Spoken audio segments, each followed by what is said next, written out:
The champagne flutes clinked like tiny bells around me, a sound that once meant celebration, but now felt like mockery. I stood in the corner of the Grand Meridian Ballroom, my fingers wrapped around a silver tray so tightly my knuckles had gone white. The scent of expensive perfume and aged whiskey hung thick in the air, mixing with the fragrance of imported roses that decorated every surface. Crystal chandeliers cast dancing shadows across marble floors, and everywhere I looked, wealth dripped from every corner. The kind of wealth I'd once foolishly believed I'd belong to. I was invisible here, just another server in a crisp white shirt and black vest, hair pulled back severely, makeup minimal. Exactly how I preferred it these days. Invisible meant safe. Invisible meant I could work my shift, collect my paycheck, and go home to the small apartment where my daughter Sophia slept, unaware of how far we'd fallen. "More champagne here," someone called, and I moved mechanically through the crowd, refilling glasses, collecting empties, keeping my eyes down. The Ashford Hotel's annual charity gala. The irony wasn't lost on me. I'd attended this event 3 years ago as a guest, wearing a gown that cost more than I now made in 6 months. My arm linked through Derek's as he worked the room with his lawyer's charm and politician's smile. Now I was serving drinks to people who'd once called me friend. The ballroom doors opened, and I felt it before I saw it, a shift in the atmosphere, like the pressure change before a storm. Conversations didn't stop exactly, but they softened, became more aware. I glanced up reflexively and immediately wished I hadn't. 3 men entered.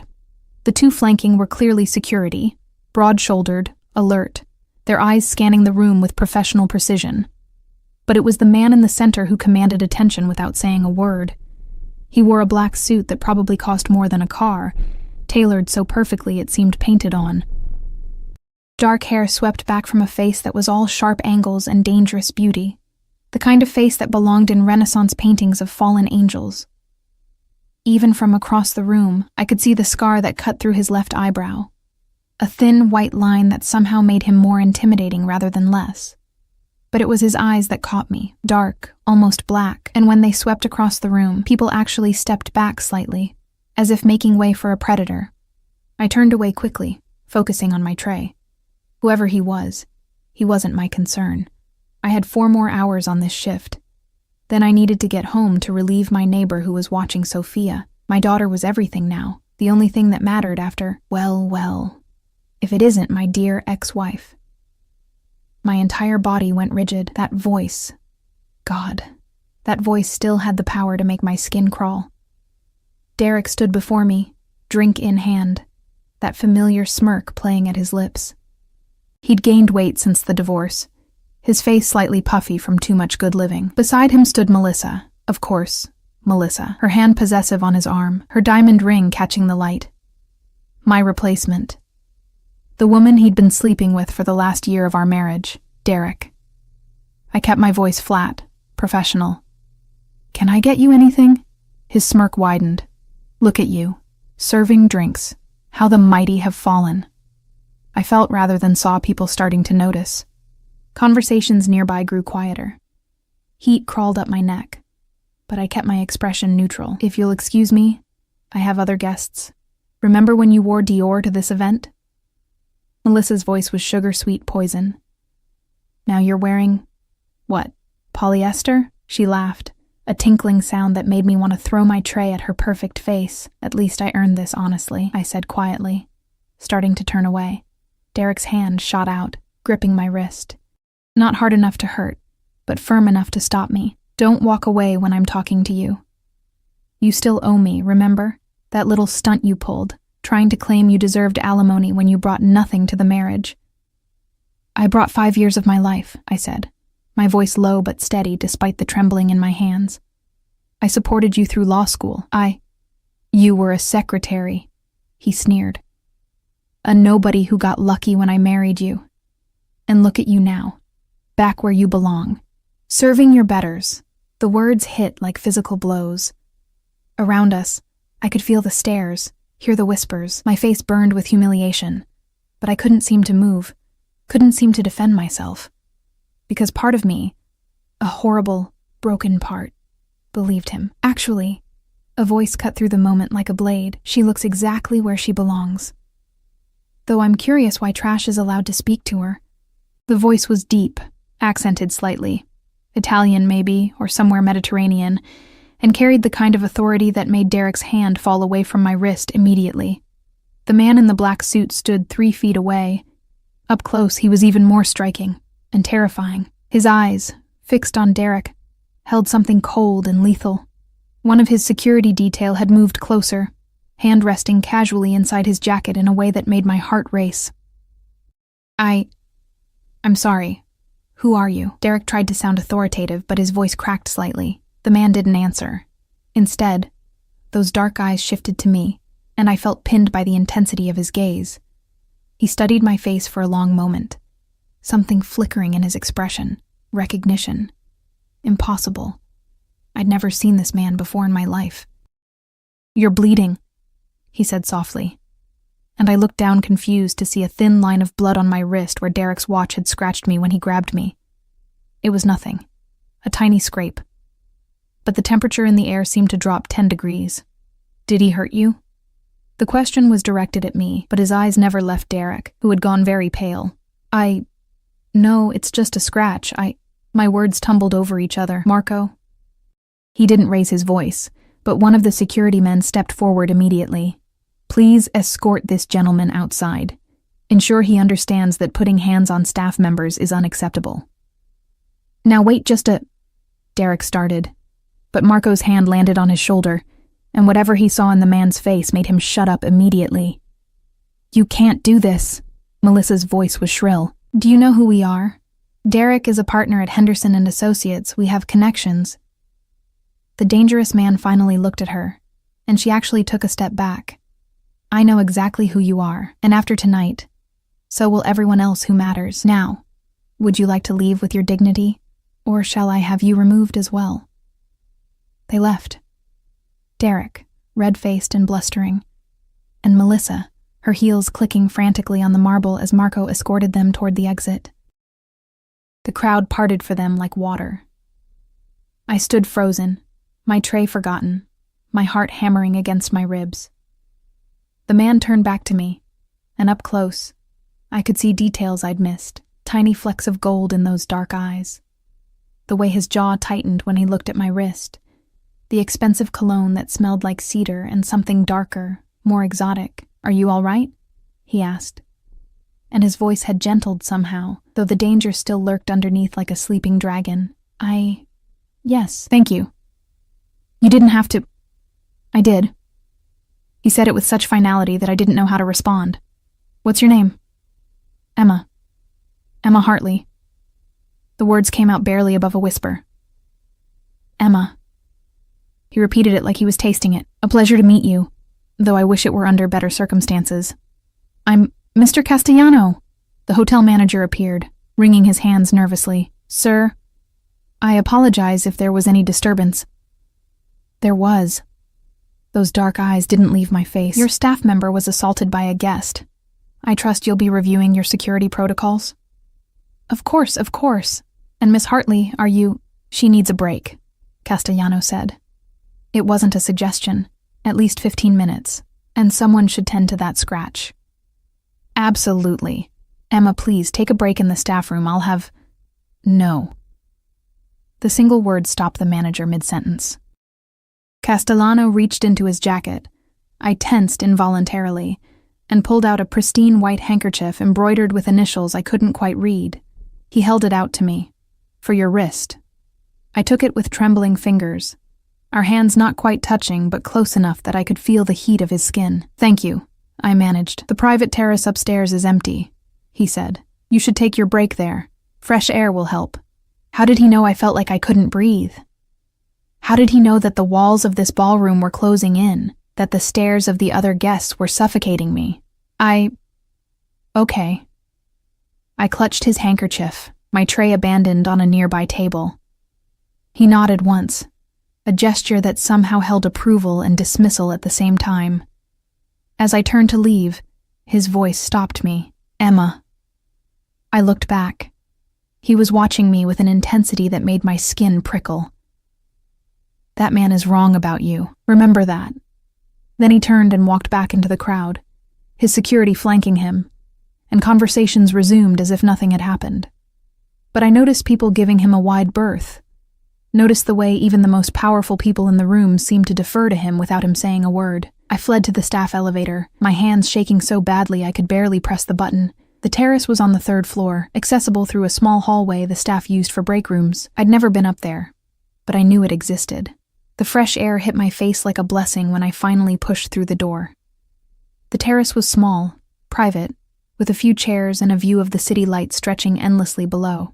I collapsed into one of the chairs, pressing Castellano's handkerchief against my wrist, even though the bleeding had already stopped. The fabric was soft, expensive. The initials I could see now in the terrace lights were LC. Who was he? And why had he intervened? Men like that didn't help women like me. They didn't notice servers being humiliated by their ex-husbands. They certainly didn't threaten to have paying guests removed. Unless... My phone buzzed in my pocket, a text from Mrs. Chen, my neighbor.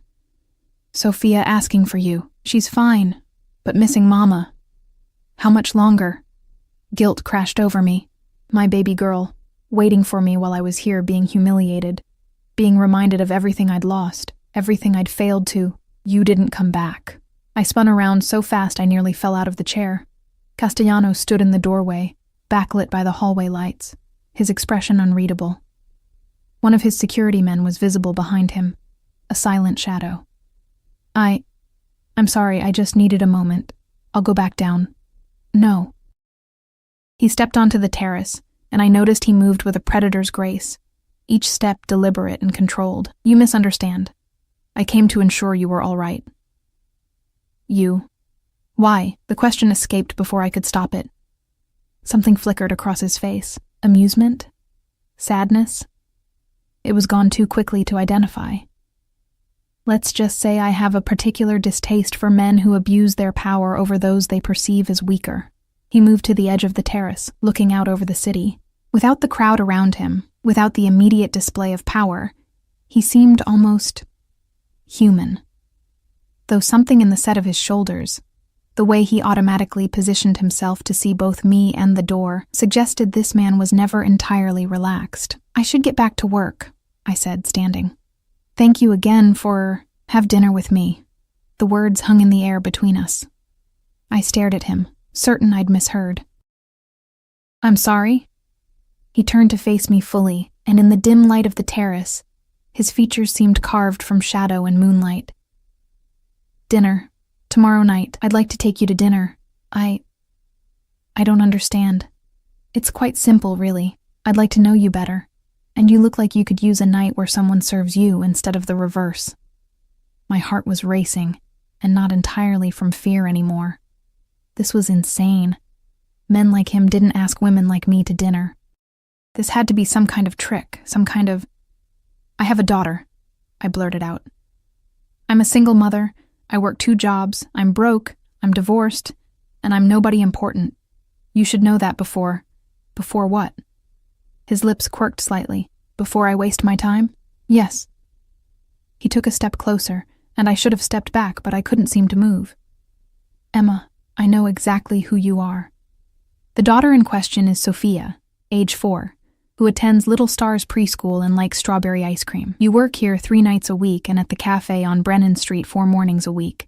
Your ex-husband left you with nothing but debt, and you've been rebuilding your life piece by piece for the last 2 years with remarkable determination.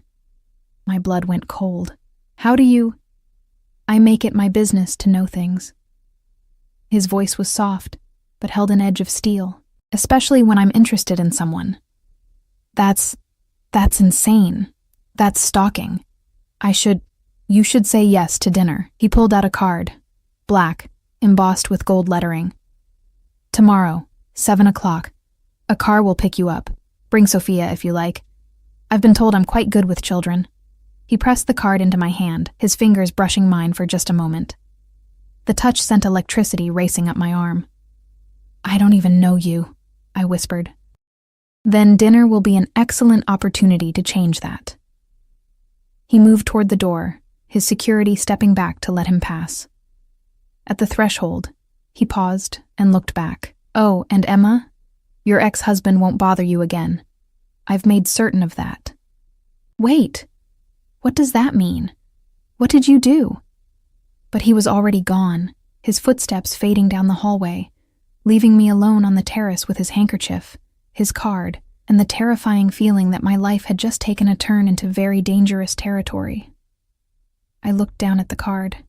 The name embossed in gold letters seemed to pulse in the dim light. Lorenzo Castellano. Below it, a phone number. Nothing else. No title, no company name. Nothing that would indicate who or what he was. But I knew. Somewhere deep in my gut, I knew. And the most terrifying part was the tiny voice in my head that whispered, "Say yes." I didn't sleep that night. Sophia curled against me in our small bed, her breathing soft and even, her tiny hand clutching her stuffed rabbit. I stared at the ceiling, watching shadows shift as cars passed outside our window, Lorenzo Castellano's card burning a hole in my consciousness, even though I'd tucked it into my nightstand drawer. I make it my business to know things. The words replayed in my mind on an endless loop. He knew about Sophia, about my jobs, about the cafe where I served coffee to morning commuters who rarely bothered to learn my name. How long had he been watching, and why? The rational part of my brain screamed danger. Men who knew that much about you before you'd even met were dangerous.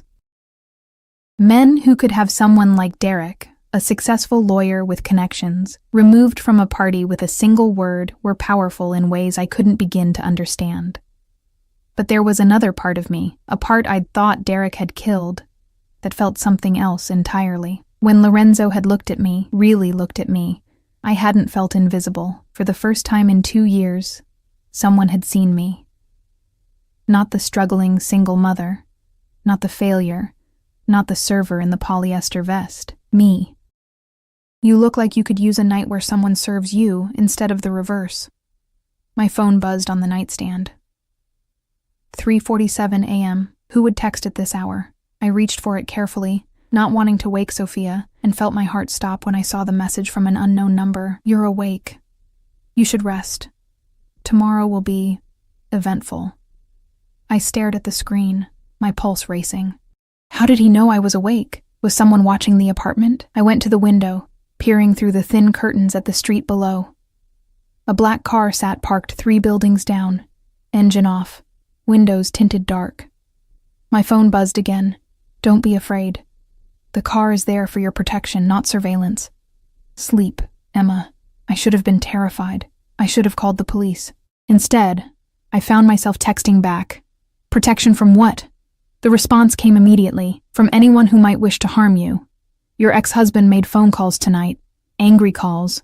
Men like him don't appreciate being humiliated in front of their peers." My blood ran cold. Derek. God, I hadn't even thought about how he'd react after being thrown out. He'd always had a temper, always needed to feel in control. During our marriage, I'd learned to make myself smaller, quieter, to avoid triggering it. What kind of calls? The kind that required intervention. "He won't bother you again. You have my word." I sat down on the edge of the bed, my hands shaking. This was insane. All of it. And yet, who are you? 3 dots appeared, then disappeared, then appeared again. When the message finally came, it was brief. "Someone who would very much like to have dinner with you. 7 o'clock. The car will be there at 6:45. I should say no. Every instinct of self-preservation I possessed screamed at me to block this number, throw away his card, and pretend last night never happened. Instead, I typed, "Just me. Sophia stays with my neighbor." The response was almost instant. "As you wish, though the invitation stands for her as well. Whenever you're ready. Now sleep, Piccola. You're safe." I turned off my phone and lay back down, pulling Sophia closer. Through the curtains, I could just make out the dark shape of the car on the street below. I slept better than I had in months. The next morning brought chaos in the form of my manager at the cafe calling at 6 a.m. "Emma, thank God. Listen, something's happened with the schedule. Marcus called in sick, and Jenny's got that thing with her kid. And I know it's your day off, but..." "I can't," I said, still groggy. "I have plans tonight. Important plans." There was a pause. "Plans? Emma, you never have plans. Come on, Just a few hours, I'll pay you time and a half. No. The word came out firmer than I'd intended. I'm sorry, Rick, but no. I need tonight. Another pause. Longer this time. Okay. Yeah, okay. You sound different. Everything all right? Was it? I looked at my reflection in the bathroom mirror while Sophia sang to herself in the other room. I looked tired. Thinner than I should be, my hair needing a cut I couldn't afford. But my eyes. There was something in my eyes that hadn't been there yesterday. I'm fine, I told Rick. I'll see you Thursday morning. After I hung up, I opened my closet and stared at the meager contents. Nothing appropriate for dinner with a man like Lorenzo Castellano. The best I had was a simple black dress I'd bought at a thrift store for a job interview last year. It was plain, a bit worn at the hem, but it was clean and fit well enough. It would have to do. The day crawled by with agonizing slowness. I took Sophia to the park, pushed her on the swings, made her lunch, read her stories. Normal things. Safe things. All while the clock ticked toward evening, and my stomach twisted itself into knots. At 5:30, I dropped Sophia at Mrs. Chen's apartment. You look nervous, Mrs. Chen observed, her sharp eyes missing nothing. This is about a man, yes? It's just dinner, I said, too quickly. Mm-hmm. She smiled knowingly. You go. Have good time. Sophia, stay here, no problem. She can sleep here if you're late. I won't be late. But even as I said it, I wasn't sure it was true. Back in my apartment, I showered and tried to do something with my hair. Makeup was minimal. I didn't have much, and what I had was drugstore cheap. The black dress looked even plainer than I remembered, but there was nothing to be done about it now. At exactly 6:45, my phone buzzed. Downstairs. I grabbed my purse, a small clutch that had survived the divorce, and headed down. My hands were shaking as I pushed through the building's entrance. The car waiting at the curb was nothing like the black sedan from last night. This was a Mercedes, sleek and black, with windows so darkly tinted they were almost mirrors. A man in a dark suit stood by the rear door, not one of the security guards from the hotel, but someone new. He was massive, easily 6'4", with a shaved head and a scar running down his neck. Miss Hartley, he said, his accent similar to Lorenzo's. I'm Dante. Mr. Castellano sent me to collect you. He opened the door, and I hesitated for just a moment before sliding into the back seat. The interior was luxury itself, cream leather, wood paneling, and that new car smell mixed with something else. Cedar and spice. Lorenzo's cologne. Dante slid into the driver's seat and pulled smoothly into traffic. I watched my neighborhood disappear in the rearview mirror. The cramped buildings, the corner store with its flickering neon sign, the bus stop where I stood every morning on my way to the cafe. Where are we going? I asked. Bella Vista, Dante replied. Mr. Castellano's restaurant, his restaurant. Of course, he owned a restaurant, probably several. Men like him didn't just make reservations. The drive took 20 minutes, carrying us from my working-class neighborhood into the city's heart, where buildings scraped the sky and every storefront gleamed with wealth. Bella Vista sat on a corner, unassuming from the outside except for the valet stand and the subtle elegance of its facade. Dante opened my door, and I stepped out onto pavement that probably cost more per square foot than my monthly rent. This way, Miss Hartley. Inside, the restaurant was intimate and impossibly elegant. Maybe 20 tables, each with pristine white linens and crystal glasses that caught the light from chandeliers overhead. The walls were exposed brick, softened by warm lighting and original artwork. The scent of garlic, wine, and fresh bread filled the air. Every table was occupied except one in the back corner, positioned so it had a view of both the entrance and the rest of the dining room. And at that table sat Lorenzo Castellano. He rose as I approached, and I had to suppress a sharp intake of breath. If he'd been devastating in a suit last night, he was utterly lethal now. Dark slacks and a charcoal dress shirt, open at the collar, sleeves rolled to reveal strong forearms. His hair was slightly mussed, as if he'd run his hands through it, and those dark eyes tracked my approach with an intensity that made my skin prickle. Emma. My name on his lips sounded like a prayer. You look beautiful. I almost laughed. Beautiful? In my thrift store dress and drugstore makeup. but something in his expression told me he meant it. "Thank you for coming," he continued, pulling out my chair. His fingers brushed my shoulder as I sat, and that electric current from last night sparked again. A waiter appeared immediately, older, Italian, with kind eyes. "Ah, Miss Emma. Welcome, welcome. I am Giuseppe. Tonight you let me take care of everything, yes? We have special menu for special lady." I opened my mouth to protest, but Lorenzo shook his head slightly. "Giuseppe has been with my family for 30 years. Trust him. Your family owns this place? My grandfather opened it 40 years ago. My father expanded it. I inherited it." Something dark passed across his face when he said, "inherited." There and gone so quickly I almost missed it. Giuseppe returned with wine, red, rich, and probably worth more than I made in a week. Lorenzo raised his glass. "To new beginnings," he said. I touched my glass to his, the crystal singing softly. "I don't understand why I'm here, because I asked you. Men like you don't ask women like me to dinner." His jaw tightened. "Men like me? Powerful, wealthy, dangerous." I met his eyes steadily. "Yes, dangerous. Don't pretend you're not." For a long moment he simply looked at me. Then, surprisingly, he smiled, a real smile that transformed his face from intimidating to breathtaking. "You're perceptive. Most people see what they want to see. You see clearly." He leaned forward slightly. "Yes, I'm dangerous. Yes, I'm powerful. But I would never harm you, Emma. That, I promise." "Why not?" "Because you remind me of someone." The admission hung between us. I wanted to ask who, but Giuseppe returned with the first course.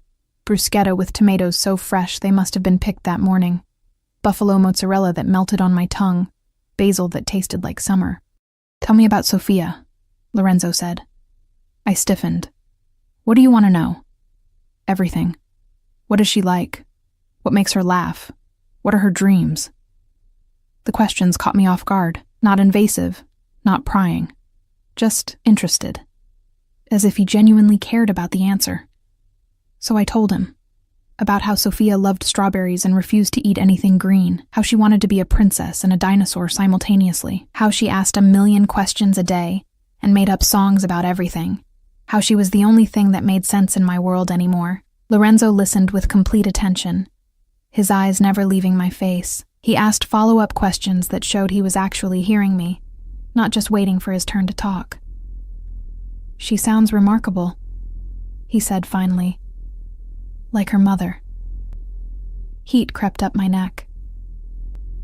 "You don't know anything about me. I know you work 2 jobs to support your daughter. I know you left your marriage with nothing, because he convinced you that you deserved nothing. I know you're rebuilding your life with nothing but determination and love for your child." His voice dropped lower. "I know you're stronger than you believe yourself to be. How do you know about the divorce? I told you. I make it my business to know things." "That's not an answer."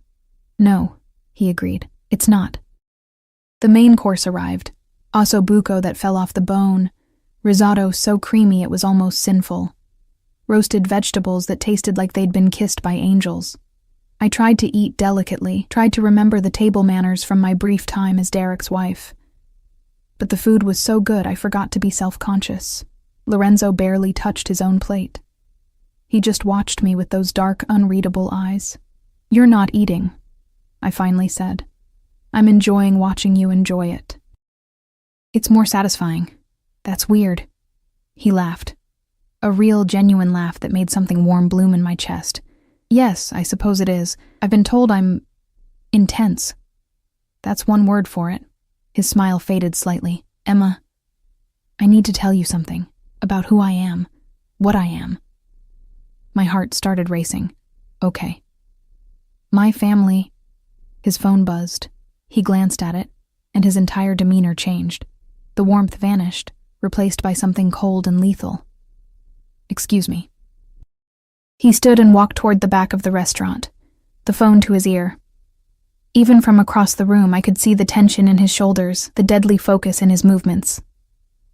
Giuseppe appeared at my elbow. "More wine, Miss Emma? Actually, I need to use the restroom." He pointed toward a hallway near where Lorenzo had disappeared. I could hear his voice as I approached. Low, rapid Italian, the words harsh and clipped. I didn't speak Italian, but I recognized anger when I heard it. I ducked into the restroom quickly, my heart pounding. When I emerged a few minutes later, Lorenzo was back at the table, his expression carefully neutral. But I could see the storm still brewing beneath the surface. "Everything okay?" I asked, sliding back into my seat. "Nothing that concerns you." Then, seeing my expression, he softened. "I'm sorry. That was business. It's handled." "What kind of business?" His eyes met mine, and I saw the war in them, the desire to tell me the truth, versus the need to protect me from it, the kind that requires difficult decisions. He said finally. I should have left it there, should have smiled and changed the subject. Instead, I heard myself say, "Are you in the Mafia?" The question fell between us like a grenade. For a long moment, Lorenzo simply stared at me, his expression unreadable. Then, slowly, he leaned back in his chair. "Would it matter if I was? I have a daughter. I'm aware. She can't be around anything dangerous. I've worked too hard to give her a safe life too. Emma." He leaned forward, his hand reaching across the table, not touching me but close, so close I could feel the heat of his skin. "I would never put Sophia in danger. Or you, that's not..." He stopped, choosing his words carefully. "My business involves certain complications, but you and Sophia would be protected. Always." "That's not exactly a denial." "No," he agreed, "it's not." I should have stood up, should have walked out right then. Instead, I found myself asking, why me? Because when I saw him touch you, when I saw the way he made you feel small and worthless, I saw... He stopped, his jaw clenching. I saw someone who deserved better, someone who needed to remember her own worth. By involving me with a criminal? His lips quirked. "I prefer entrepreneur." Despite everything, I almost smiled. Almost. "I need to go," I said, standing. "This was a mistake. I appreciate the meal, but..." "Emma, wait." He stood too, and suddenly we were facing each other across the table, the air between us electric. "Give me a chance. One chance to show you that I'm more than whatever you're imagining right now." "Why should I?" "Because you feel it too, this connection between us. Tell me you don't feel it, and I'll have Dante drive you home right now." "You'll never hear from me again." I wanted to lie. God, I wanted to lie. But when I opened my mouth, the truth came out instead. "I feel it." Something blazed in his eyes. Triumph? Relief? Possession? Then stay. Finish dinner. And afterward, let me show you something. Against every instinct of self-preservation I had, I sat back down. I was either very brave or very, very stupid. I was beginning to suspect it was the latter. Dessert arrived. Tiramisu so light it seemed to float, paired with espresso that was liquid silk. Lorenzo had regained his composure, that dangerous edge sheathed beneath charm and attentiveness, but I could still see it lurking, like a knife hidden in a velvet glove. "The something you want to show me," I said, setting down my fork. "What is it?" "Patience, Piccola." The endearment rolled off his tongue like honey. "First, tell me about your marriage. What happened?" I stiffened. "That's not exactly light dinner conversation. I don't do light conversation." His eyes held mine. "I want to know what he did to you. All of it. Maybe it was the wine. Maybe it was the way he looked at me like I actually mattered. Maybe I was just tired of carrying it alone. Whatever the reason, I found myself talking.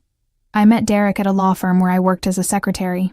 He was charming, successful, ambitious. He made me feel special, like I was more than just someone filing paperwork and answering phones. I traced the rim of my coffee cup. We got married fast, too fast. I thought it was romantic.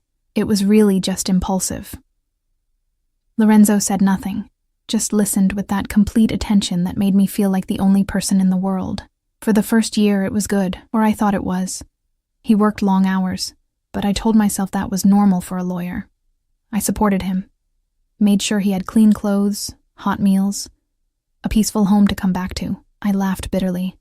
I made myself into whatever he needed. And slowly, I disappeared. When did it change? When I got pregnant. The words came out thick. He didn't want children, said it wasn't the right time, we needed to focus on his career, but I was so happy. I thought once Sophia was born he'd fall in love with her the way I had. I blinked back tears. He didn't. He saw her as an inconvenience, saw me as an anchor holding him back. Lorenzo's hand had curled into a fist on the table. I noticed his knuckles were white. That's when Melissa entered the picture.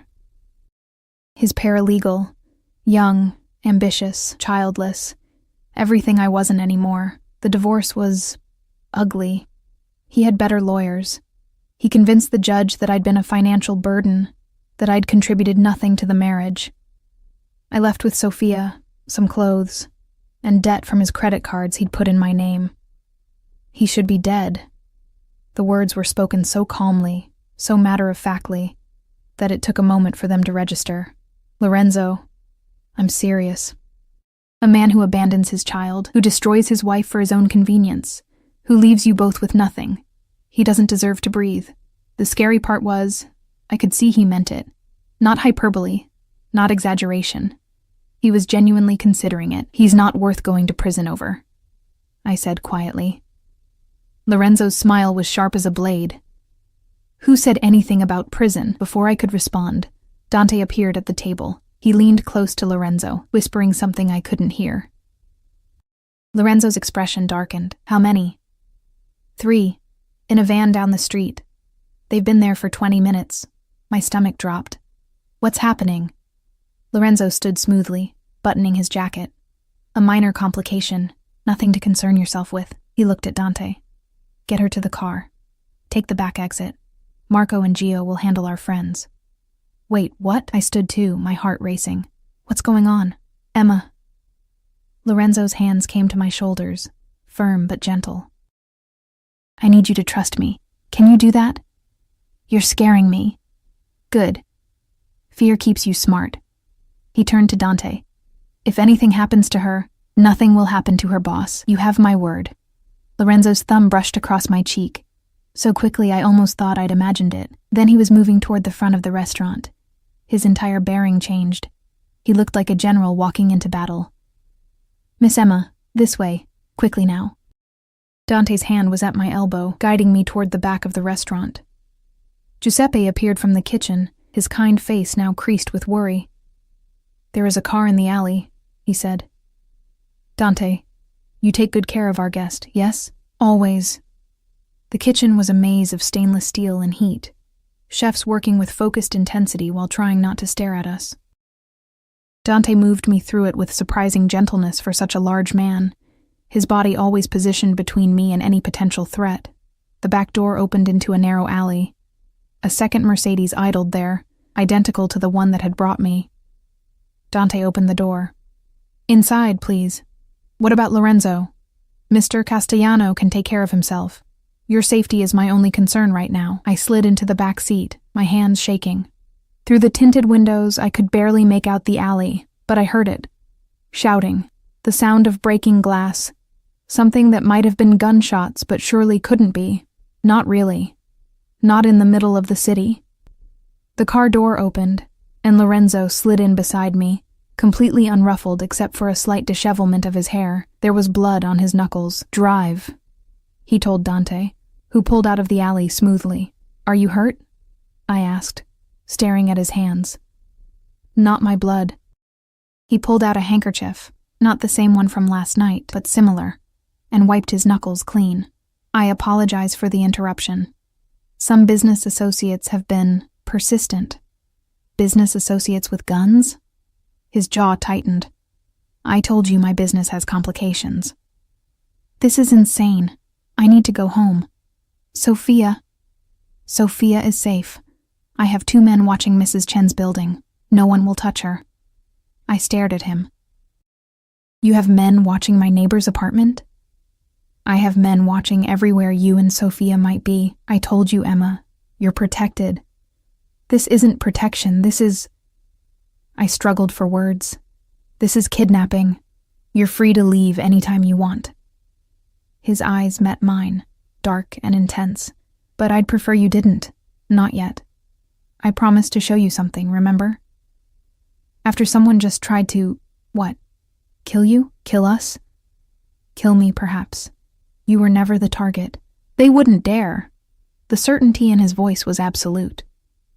But it does necessitate a change of plans. We're going somewhere more secure. The car was moving through the city, heading away from my neighborhood, away from anything familiar. I should have demanded Dante turn around. Should have called the police. But I was trapped in this impossible situation with this impossible man. And some twisted part of me wanted to see where it led.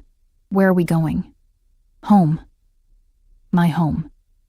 20 minutes later, the car passed through iron gates that opened automatically. The driveway wound through manicured grounds, lit by subtle landscape lighting, and then the house appeared. Calling it a house was like calling the ocean a puddle. It was a mansion. All stone and glass and architecture that probably had a fancy Italian name. Lights glowed in windows, and I could see figures moving inside. More security, no doubt. Dante opened my door. Lorenzo was already out, waiting. His hand extended to help me. Against my better judgment, I took it. His fingers closed around mine, warm and strong, and that electric current sparked again. He didn't let go as we walked toward the entrance. The interior was exactly what I'd expected. High ceilings, marble floors, artwork that probably cost more than my entire life. But there was warmth too, real furniture, not museum pieces, books on shelves, photos in frames. Your family? I asked, pausing at a collection of photographs on a side table. Was. The single word carried weight. My father, my mother, my sister. All gone now. I'm sorry. He shrugged, but I saw the pain in his eyes. It was a long time ago, this way. He led me through the house to a set of French doors that opened onto a terrace. Beyond it, I could see a pool lit from below, water glowing blue in the darkness. And beyond that, gardens that stretched into shadow. It's beautiful, I admitted. Sophia would love the pool. There's a shallow end, perfect for children. And the gardens have a playhouse my sister used. He paused. I've kept it maintained, just in case. Just in case of what? A 4-year-old girl he'd just met. Lorenzo, this is moving too fast. Last night I was serving drinks, and now I'm at your mansion, there were guns, and you're talking about Sophia playing in your pool. I know. He turned to face me fully. I know this is overwhelming, but Emma, I need you to understand something. From the moment I saw you last night, something shifted in me. Something I didn't think was possible anymore. You don't even know me. I know enough. I know you're strong and brave and devoted to your daughter. I know you've survived hell and come out fighting. I know when I look at you I see. He stopped, his jaw clenching.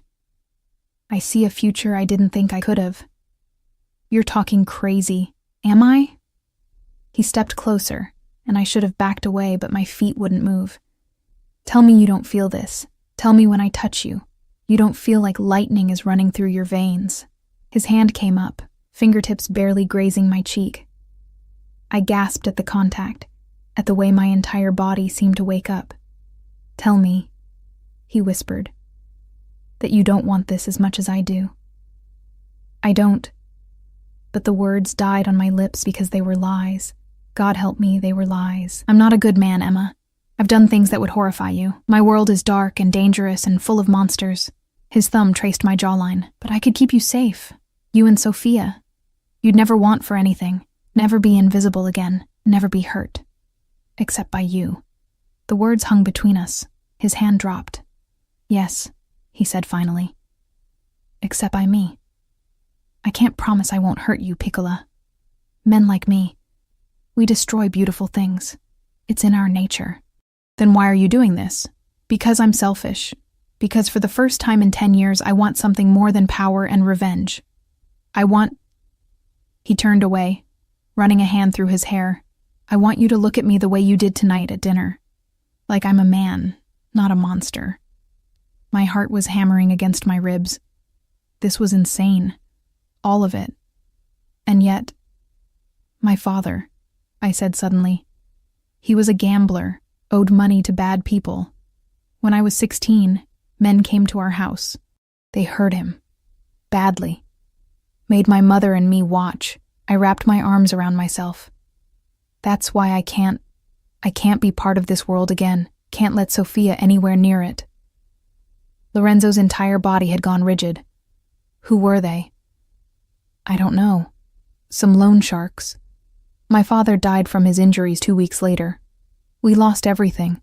That's why I was a secretary, why I latched onto Derek. I was trying to find stability, safety.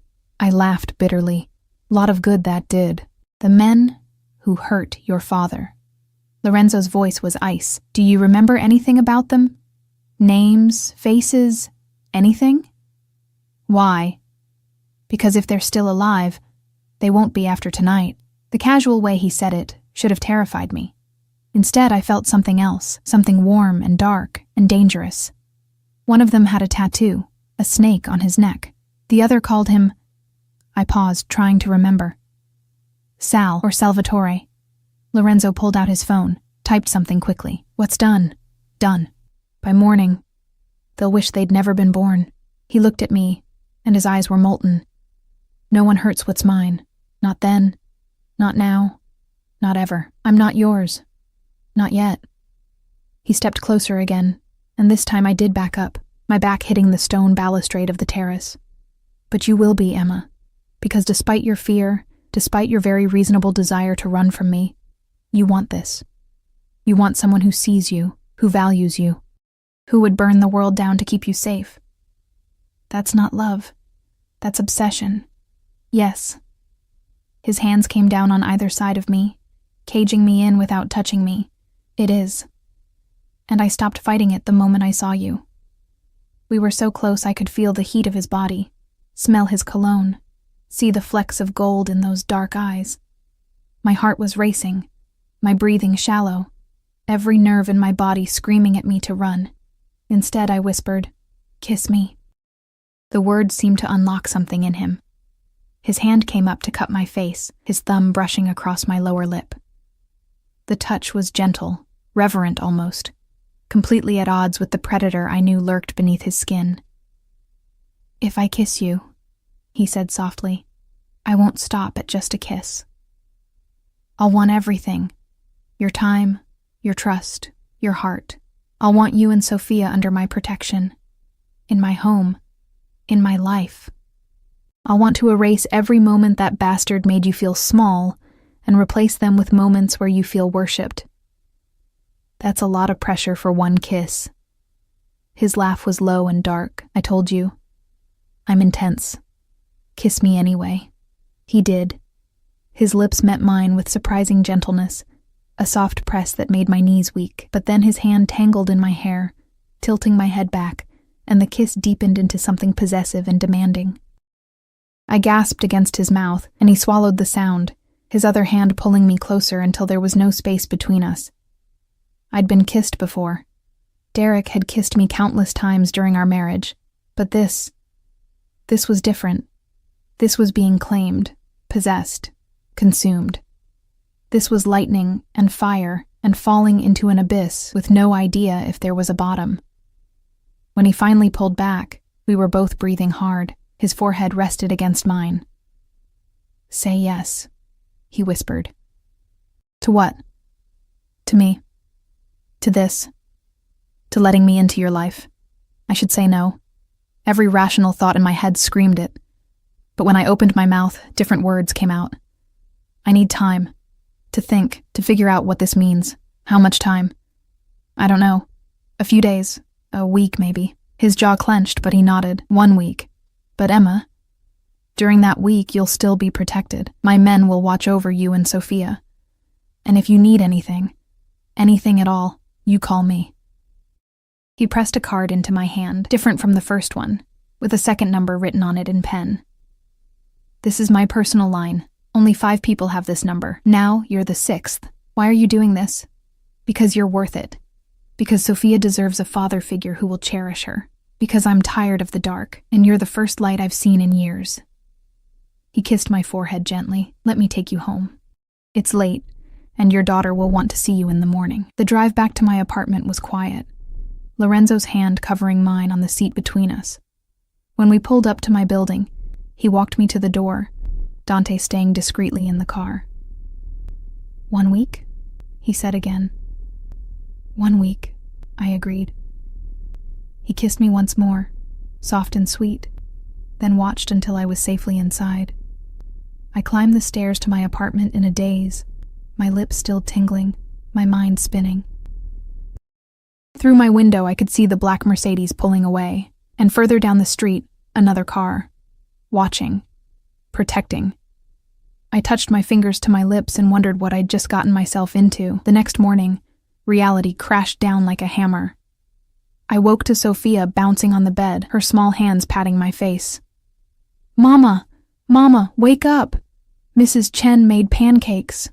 I groaned and pulled her into a hug, breathing in the scent of her strawberry shampoo. For a moment, I could pretend last night hadn't happened, that I hadn't kissed a man who was almost certainly a crime lord, that I hadn't agreed to consider letting him into our lives. But when I walked Sophia back to Mrs. Chen's apartment to collect her overnight bag, I saw it. The black sedan parked across the street, tinted windows, engine idling. Exactly like Lorenzo said there would be. "Everything okay?" Mrs. Chen asked, noticing my distraction. "Fine, just thank you for watching her. Anytime. You know that," she paused. "Your date, it was good?" I thought about guns and blood on knuckles and a kiss that had stolen my breath. It was complicated. She smiled knowingly. The good ones always are. At the cafe that afternoon, I couldn't focus. I mixed up orders, forgot to charge for add-ons, nearly dropped an entire tray of lattes. Rick finally pulled me aside. "Okay, what's going on? You're never like this." "Nothing. I'm just tired. Emma." He gave me the look that said he didn't believe a word. "Is this about those guys?" My heart stopped. "What guys?" "The ones who came in yesterday asking about you. Big guys, expensive suits. They ordered coffee but mostly just asked questions. When you work, where you live, if you have family." Ice flooded my veins. "What did you tell them?" "Nothing." "Jesus, Emma, I'm not stupid. I told them to get lost or I'd call the cops. They left." He frowned. "But they didn't seem like they were going to give up. You in some kind of trouble?" "No, maybe. I don't know." I ran my hands through my hair. What did they look like? One had a neck tattoo. Snake, I think. The other was shorter, stocky, scar on his face. He paused. "Emma, seriously, if you need help." The snake tattoo. Oh God. The men who'd hurt my father. But Lorenzo said, my phone buzzed. A text from the number I'd saved as just L. "The situation from your past has been handled. You won't see those men again. Ever. L." My hands were shaking as I typed back. "What did you do? What was necessary?" "They learned that looking for you was the last mistake they'd ever make. Did you kill them?" 3 dots appeared and disappeared several times. Finally, "No, but they'll wish I had. They won't bother you again. That's all that matters." I should have been horrified. Should have called the police, reported Lorenzo. Ended this insanity before it went any further. Instead, I felt safe. For the first time since my father died, since Derek left, since I'd been struggling alone to keep Sophia and me afloat, I felt safe. And that terrified me more than anything else. 3 days passed in a strange limbo. I worked my shifts, took care of Sophia, tried to maintain normalcy, but everywhere I went, I saw them. Lorenzo's men, in cars on my street, at the cafe, ordering coffee they didn't drink, at the park where I took Sophia, sitting on benches with newspapers they didn't read. Sophia noticed too. "Mama, why is that man always there? He's just making sure we're safe, baby." Safe from what? From your mother's poor decisions, I thought. But I said, "Nothing. Don't worry about it." On the 4th day, Derek called. I stared at his name on my phone screen, my stomach churning. I hadn't heard from him since the hotel, since Lorenzo had him thrown out. Since... "Hello? Emma." His voice was strange, strained. "We need to talk. We have nothing to talk about. Please. Just 5 minutes. Meet me at the Starbucks on Brennan Street. It's important." Everything in me screamed this was a trap, but curiosity and a sick need to know what he wanted won out. 1 hour. And this better be important. I left Sophia with Mrs. Chen again, ignoring her concerned looks. The Starbucks was crowded with the afternoon rush.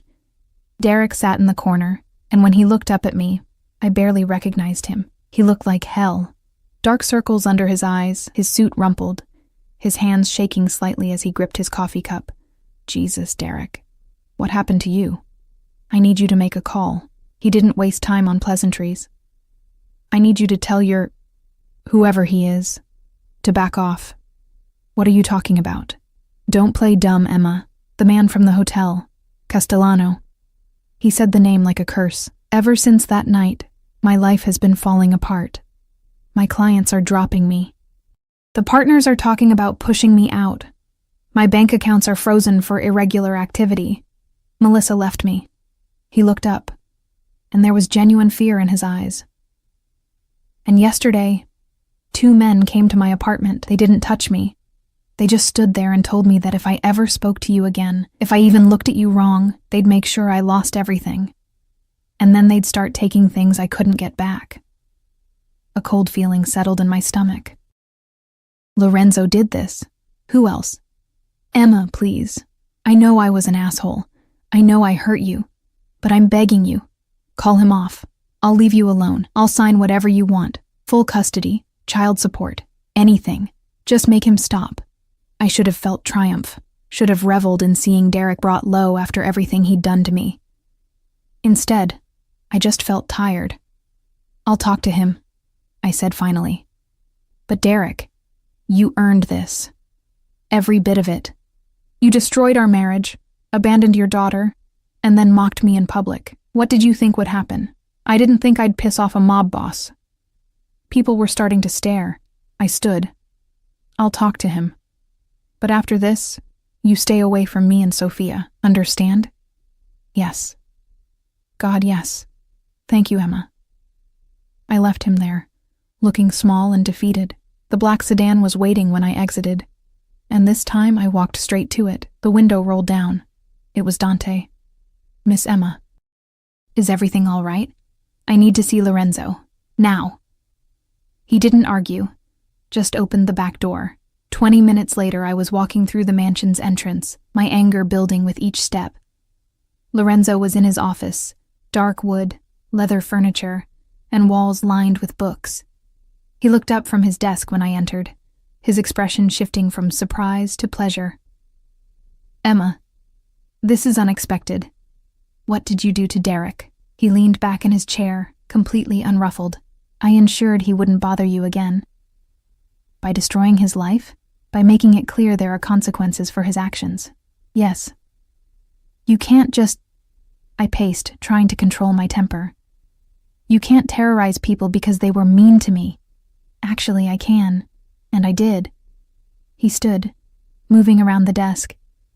He hurt you, Emma. He abandoned his daughter. He deserved far worse than what I gave him. That's not for you to decide, isn't it? He stepped closer, his eyes darkening. You're under my protection now. That means anyone who harms you answers to me. I didn't ask for your protection. You didn't have to. His hand came up to cup my face, and despite my anger, I felt that familiar electric current. Emma, I told you what I am. I told you my world is dark. Did you think I was exaggerating? I pulled away from his touch. I don't know what I thought, but this is too much. It's too fast, too intense, too honest? His jaw clenched. Most men would lie to you, would pretend to be something they're not until you're too invested to leave. I'm giving you the truth. Yes, I'm dangerous. Yes, I have power and I use it. Yes, I will destroy anyone who threatens what's mine. If that's too much for you, tell me now. I'm not yours. You kissed me. You let me touch you. You agreed to give this a chance. He stepped closer, backing me against the door. You're mine, Emma, whether you've accepted it yet or not. You're insane. Yes. His lips curved into a dark smile. But I'm honest about it. Can you say the same about any other man in your life? I hated that he had a point. Derek had lied constantly, about loving me, about wanting a family, about everything. At least Lorenzo was upfront about being a monster. I need air, I said, my chest tight. I need to think. Then think here. He gestured to the French doors. The gardens are private. Take all the time you need. But Emma... He caught my hand as I turned away. I'm not sorry for protecting you. I'll never be sorry for that. I pulled free and fled to the gardens, my head spinning. The grounds were extensive, roses and hedges and paths that wound through manicured beauty. I found myself at the playhouse Lorenzo had mentioned, painted cheerful yellow with flower boxes in the windows. It was perfect. Exactly what Sophia would love. That was the problem. All of this was exactly what Sophia would love. The pool, the gardens, the space to run and play, the security, the stability. Everything I'd been desperately trying to give her on my own and failing. Pretty, isn't it? I spun to find an older woman approaching. She wore a simple dress and cardigan, her gray hair pulled back, her face kind. I'm sorry, I didn't mean to trespass. No trespass. I'm Maria. I manage the house. She smiled. Lorenzo said you might be out here. He asked me to bring you some tea. She held out a delicate cup, steam rising from amber liquid. I took it automatically. You're Emma, Maria continued, settling onto the playhouse steps. He's told me about you and your daughter. What did he say? That you're brave, that you're a good mother, that you're the first person in years to make him smile. She looked at me shrewdly. That you're scared of him. I wrapped my hands around the warm cup. Shouldn't I be? Yes. Lorenzo is dangerous. His world is violent. The things he's done, she shook her head. But he's also loyal, protective, and capable of great love. His family, his real family, they died because of betrayal. A rival family attacked. Lorenzo was only 16 when he found his father's body. His mother lasted 3 days before her injuries killed her. His little sister, Maria's voice cracked. Sophia was only 6. She died in his arms. My heart clenched. That's horrible. It made him what he is. Hard, unwilling to show weakness. Ruthless. She met my eyes. Until you. I've worked for this family for 30 years. I've never seen him look at anyone the way he looks at you. We just met. Sometimes that's all it takes. One look and you know. She stood, patting my shoulder. Your daughter, Sophia. She's the same age Sophia was. Same name even. You think that's coincidence? I think it's concerning. Maybe. Or maybe it's fate giving a broken man a second chance. She started back toward the house, then paused. He'll never force you to stay, Emma. But if you leave, you'll take the last bit of light left in him. Choose carefully. She left me alone with the tea and my thoughts. I sat on the playhouse steps, staring at the mansion. Through the windows, I could see Lorenzo in his office, talking on the phone. Even from here, I could see the tension in his shoulders, the way he moved like a caged predator. My phone buzzed. A text from Mrs. Chen with a photo. Sophia coloring at the kitchen table, her tongue stuck out in concentration. My baby girl. My whole world. Could I bring her into this? Into Lorenzo's darkness? But then I thought about the alternative. Struggling alone. Always one emergency away from disaster. Sophia growing up in a tiny apartment, wearing thrift store clothes, while I worked myself to exhaustion trying to provide. Lorenzo could give her everything: safety, stability. A father figure who would actually cherish her. And what would he give me? I remembered his kiss, the way he looked at me like I was precious. The way he destroyed the men who'd hurt my father without me even asking. The way he said my name like a prayer. He'd give me everything. And in return, he'd want everything. The question was I brave enough to give it? I finished my tea, made my decision, and walked back into the house. Lorenzo was still in his office. I didn't knock, just opened the door and walked in. He looked up, his expression guarded.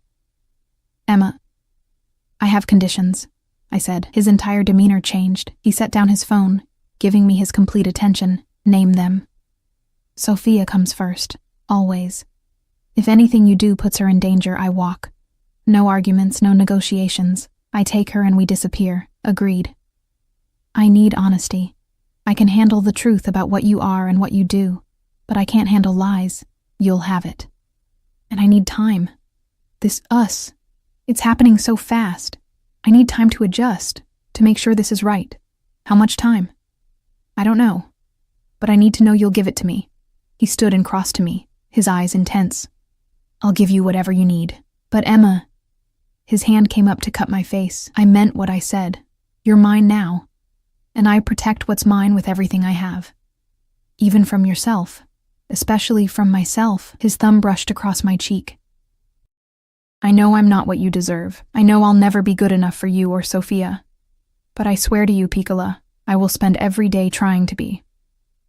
He kissed me then, slow and deep and full of promise. And when he pulled back, I saw it in his eyes. Not just desire, not just possession, but something deeper, something that looked almost like, stay for dinner.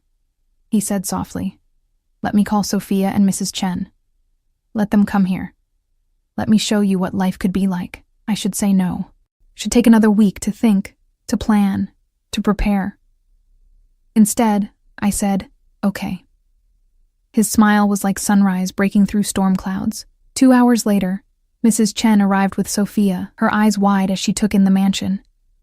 And Sophia, my beautiful, fearless girl, ran straight to Lorenzo without hesitation. Are you Mama's friend? I am, Lorenzo said, crouching down to her level. And I hope to be your friend too. Would you like to see the playhouse? There's a playhouse? He laughed, a real, genuine laugh, and took her hand. Come on, I'll show you. I watched them walk toward the gardens, Sophia chattering away while Lorenzo listened with complete attention. Mrs. Chen came to stand beside me. That man, she said quietly, is either going to be the best thing that ever happened to you, or the worst. I know. But you're going to try anyway. I am. She patted my arm. Then I'll pray it's the first one. I watched Lorenzo lift Sophia onto his shoulders so she could see into the playhouse windows, heard her delighted squeals, saw the way his expression softened, and I thought, maybe, just maybe, we could make this work. Maybe I'd found something worth the risk. 6 months later, I woke to sunlight streaming through floor-to-ceiling windows and Sophia's laughter echoing from somewhere downstairs. I stretched in the massive bed. Our bed now, though it had taken 3 months before I'd agreed to share it with Lorenzo, and breathed in the scent of coffee wafting up from the kitchen. Real coffee. The expensive kind that Maria made in the elaborate machine Lorenzo had imported from Italy. This was my life now. Our life. The transition hadn't been easy. Those first weeks, I'd kept the apartment, insisted on working my shifts, maintained the illusion of independence even as I spent more and more time at the mansion. Lorenzo had been patient, letting me set the pace, never pushing, even though I could see the restraint cost him. It was Sophia who'd sealed the deal. She'd fallen in love with him almost instantly, or more accurately, with the life he could provide, the playhouse, the pool, the gardens where she could run and play without me worrying about traffic or strangers. Maria, who baked cookies and told stories. Dante, who taught her Italian words and let her sit in the driver's seat of the Mercedes while it was parked. And Lorenzo himself, who treated my daughter like she was the most precious thing in the world. I found them in the kitchen, Sophia perched on the counter in her princess pajamas, helping Maria mix pancake batter, while Lorenzo read the newspaper at the island. He looked up when I entered, and that dark, intense gaze softened immediately. Buongiorno, piccola, he said, standing to kiss me. It was chaste, appropriate for the audience, but I felt the promise in it. Later, when Sophia was occupied, there would be nothing chaste about us. Mama, we're making pancakes with chocolate chips. I see that. But didn't someone brush their teeth yet? Sophia's guilty expression was answer enough. Lorenzo laughed and scooped her up. Come on, Principessa. Let's take care of that before Maria kicks us both out of her kitchen. I watched them go, my heart doing that strange flip it always did when I saw them together. Lorenzo had been right that first night. He was good with children. Patient, playful, but with clear boundaries that Sophia respected.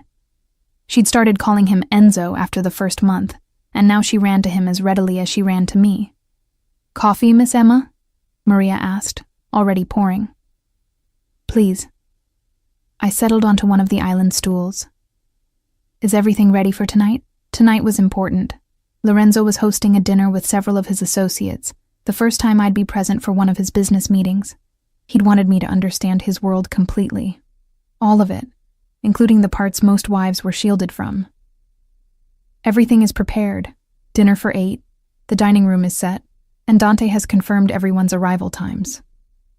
Maria paused. Are you nervous? Terrified, I admitted. She smiled. Don't be. They'll see what Lorenzo sees, a strong woman who makes him happy. That's all that matters to his people. His people.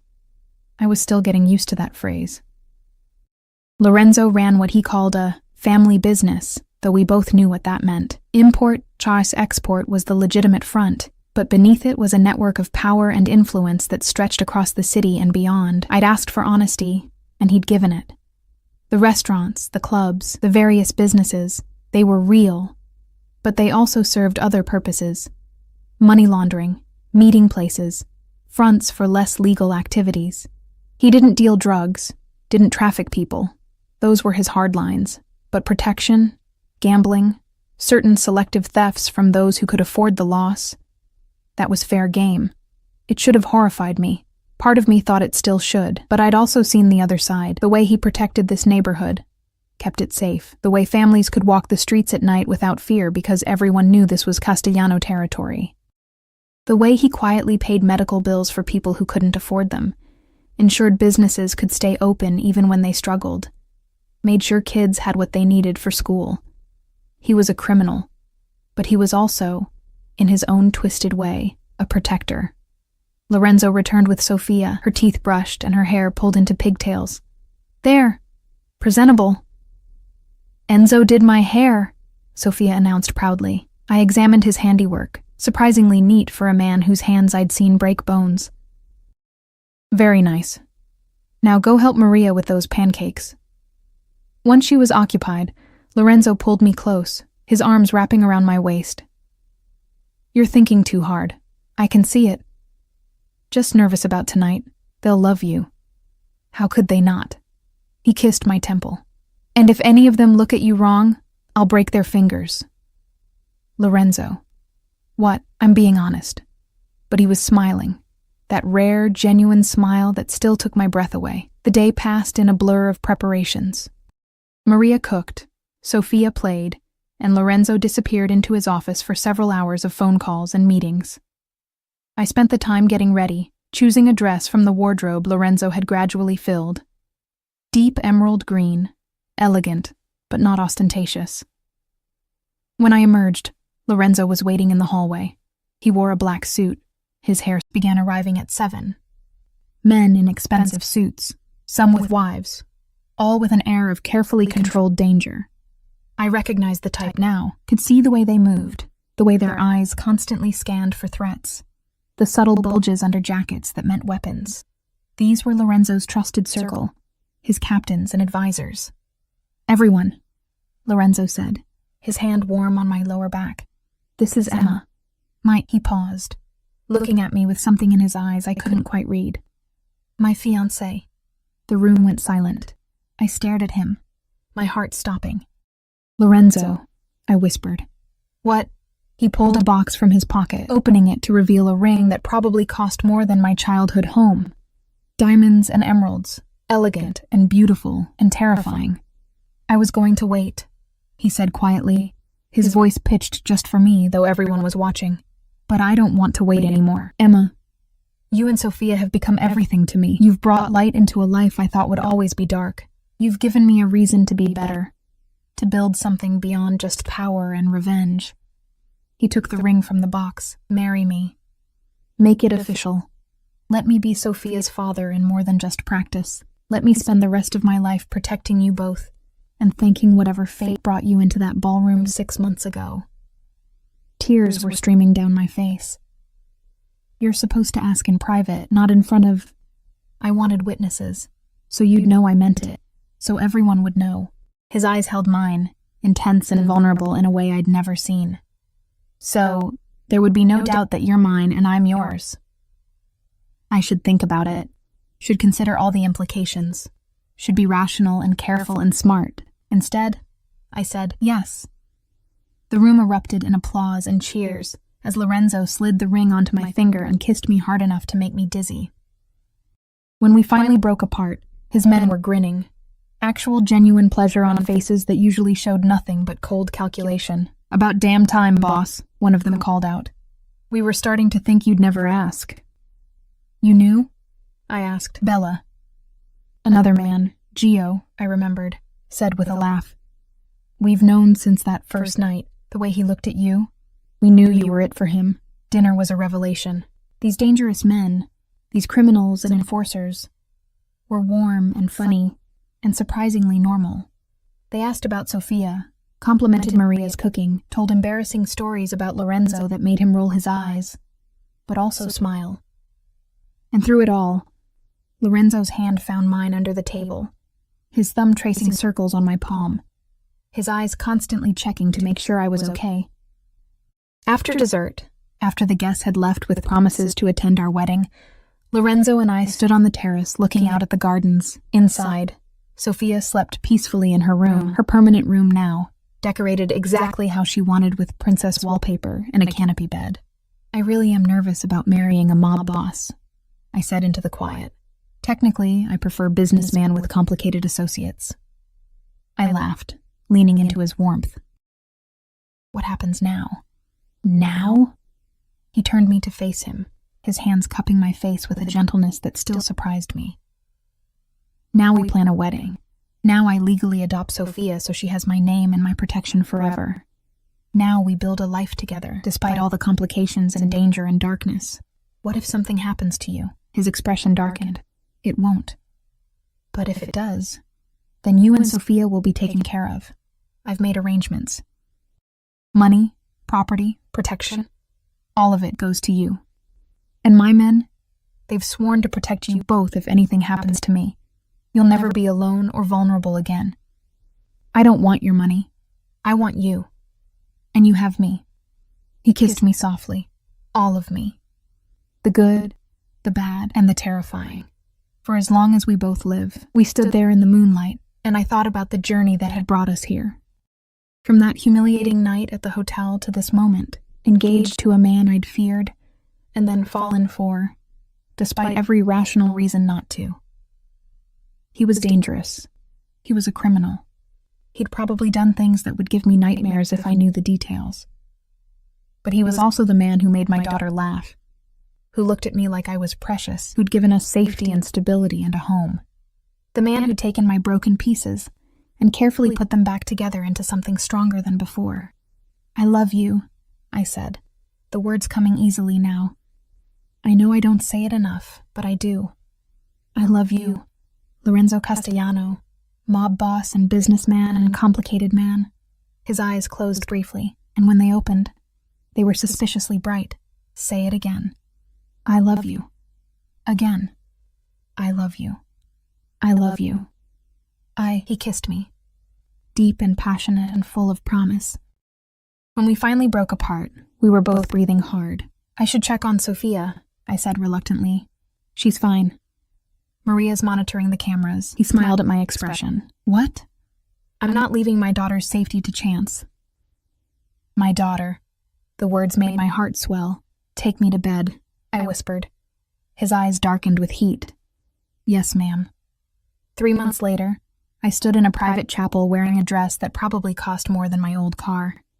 Sophia stood beside me in a matching flower girl dress, bouncing on her toes with excitement. Ready, Mama?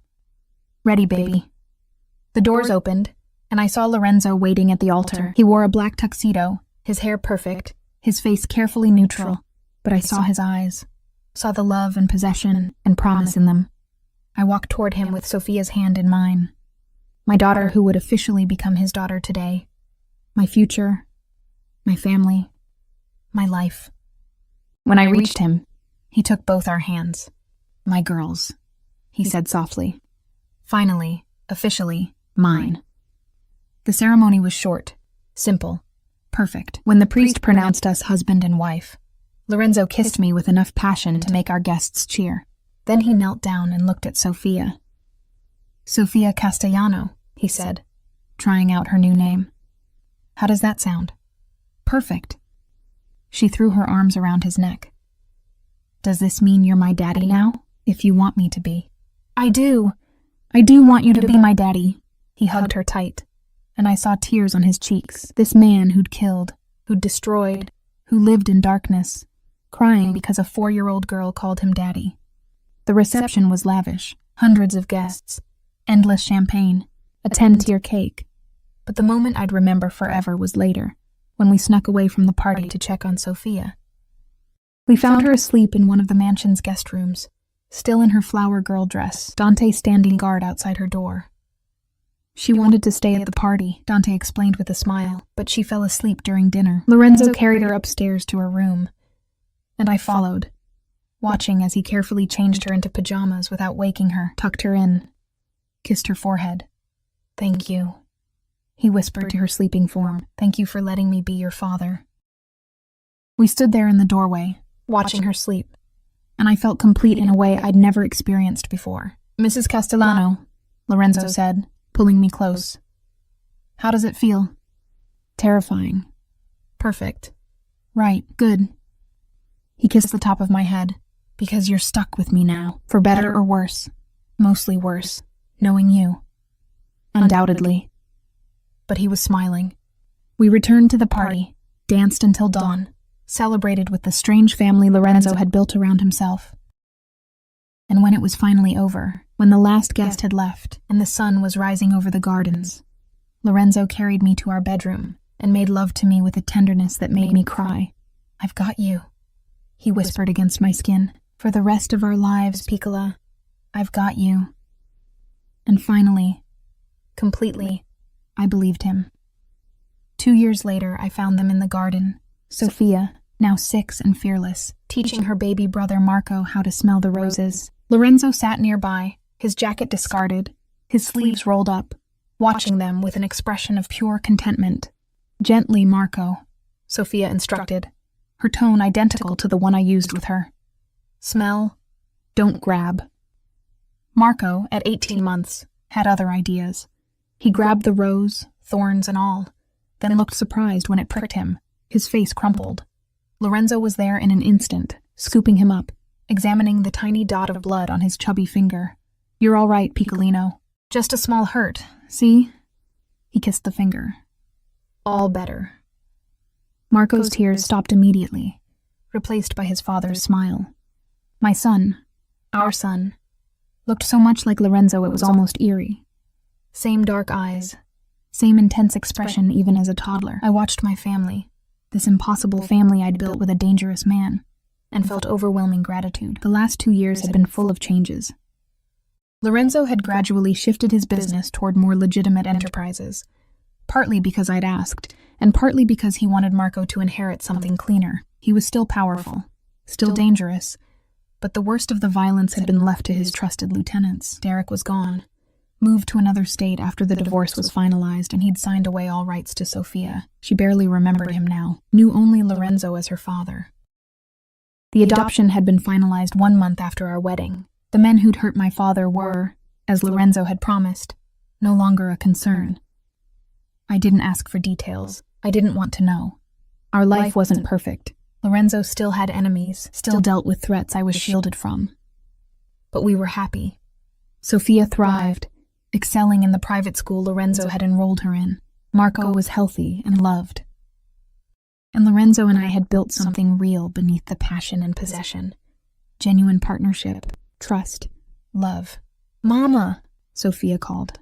Come see. Marco tried to eat the rose. I walked over to my family, and Lorenzo pulled me down beside him, his arm around my waist, his lips brushing my temple. Happy? He asked quietly. I looked at our children playing in the garden of our home, at the life we'd built despite everything. Deliriously, I said. And I meant it. The girl who'd been invisible, who'd served drinks to people who didn't see her, who'd been mocked by her ex-husband at a party. She was gone. In her place was Mrs. Emma Castellano, wife of one of the city's most powerful men, mother of 2 beautiful children, woman who'd found her strength by accepting love from the most dangerous source. Lorenzo kissed me, slow and deep, while our children played nearby. Ti amo, Piccola. he whispered. Forever. Forever, I agreed. And this time, I knew forever was a promise we'd both keep.